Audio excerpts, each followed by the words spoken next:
तो संसद में आज examination bill prevention of unfair means act पेश किया जाएगा और इस बिल को केंद्रीय मंत्री जितेंद्र सिंह पेश करेंगे और इस बिल में कड़े प्रावधान है।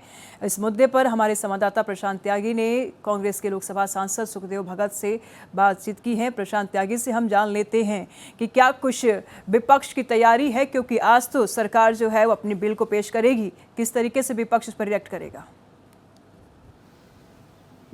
जी बिल्कुल, देखिए निशु, आपको बता दूं कि आज भी जो है हंगामे के आसार बिल्कुल साफ नजर आ रहे हैं। पिछले 5 दिन हमने देखा मानसून सत्र पूरी तरह से बाधित रहा और एक भी दिन सुचारू रूप से चर्चा नहीं हो पाई। पहले ही दिन जो है अर्जुना मेघवाल को सुप्रीम कोर्ट में जजों की संख्या बढ़ाने वाले बिल को पेश करना था, लेकिन विपक्ष नीट पेपर लीक मामले को लेकर लगातार हंगामा करता रहा, जिसके कारण कोई भी बिल पेश नहीं हो पाया। लेकिन आज सबकी जो निगाहें टिकी हुई हैं वो उसी बिल पर है, जब Jitendra Singh public examination prevention of unfair means act 2024 को पेश करेंगे। उसमें कई अमेंडमेंट्स किए गए हैं। अब देखना यही महत्वपूर्ण होगा कि विपक्ष का इस बिल को लेकर क्या रुख रहेगा। देखिए अभी कुछ ही देर पहले जो है इंडिया ब्लॉक की जो बैठक है वो मल्लिकार्जुन खड़गे के चैम्बर में शुरू हो चुकी है, जिसमें तमाम मुद्दों को लेकर रणनीति तय की जाएगी।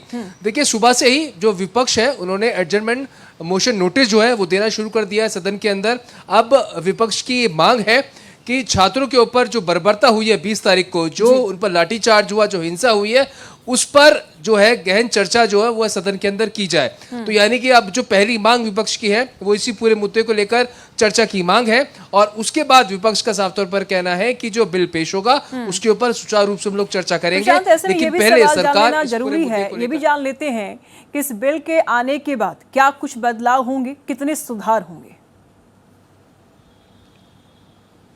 जी बिल्कुल, देखिए 2024 में बिल लाया गया था और अब जब 2 दिन पहले कैबिनेट की बैठक हुई थी उसमें कई अमेंडमेंट जो है इस बिल के अंदर किए गए थे। जो पहले इसमें सजा का प्रावधान था वो 2 से 5 साल था, अब जिसको बढ़ा के करीब 10 साल किया जा सकता है।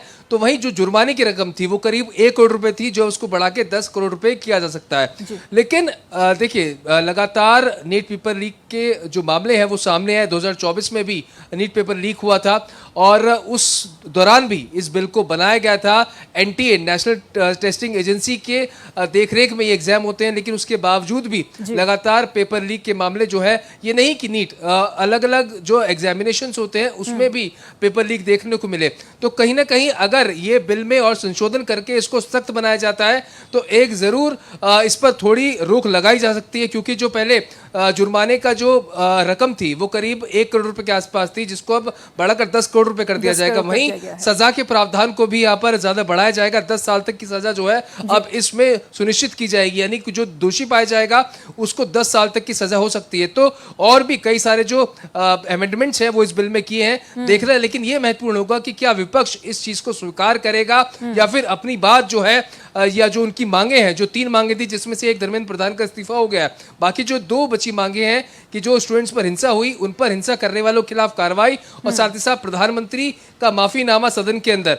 अब इन दोनों चीजों को लेकर विपक्ष का क्या रुख रहेगा, इंडिया ब्लॉक की बैठक में क्या रणनीति होती है, ये देखने वाली महत्वपूर्ण बात होगी। ये स्पष्ट हो पाएगी। ठीक है, नजर बनाए रखिएगा, लगातार हम आपसे जानकारी लेते रहेंगे। बहुत शुक्रिया प्रशांत तमाम जानकारियों के लिए।